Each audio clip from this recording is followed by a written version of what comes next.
రేవంత్ పై కేంద్ర మంత్రి బండి సంజయ్ ఆగ్రహాన్ని వ్యక్తం చేశారు. రైతు భరోసా ఇవ్వకపోతే ఆందోళనకు దిగుతాము, హామీలు అమలు చేయకుండా ఓట్లు వేస్తున్నారని సీఎంకు ప్రభుత్వానికి అహంకారం పెరిగిందంటున్నారు బండి సంజయ్.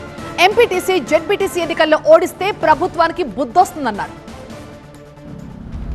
మున్సిపల్ ఎన్నికల్లో గ్రామ పంచాయతీ ఎన్నికల్లో రాష్ట్రంలో వాళ్ళకి ఎక్కువ వచ్చేసరికి మేము రైతు భరోసా ఇవ్వకుండా కూడా మాకు ఓట్లు వేసారు. మాకు డిఏలు పిఆర్సీ ఏం అమలు చేయకుండా కూడా మాకు కోట్లు వేసారు. ఉద్యోగాలు ఇవ్వకుండా మాకు కోట్లు వేసారు.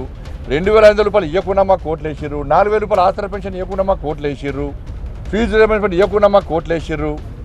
గ్రామ పంచాయతీలకు మున్సిపల్కి ఒక్క పైసా ఇవ్వకుండా మాకు కోట్లు వేసారని చెప్పి ఒక అహంకారము ఇలా కాంగ్రెస్ పార్టీ ప్రభుత్వం లోపల వచ్చేసింది.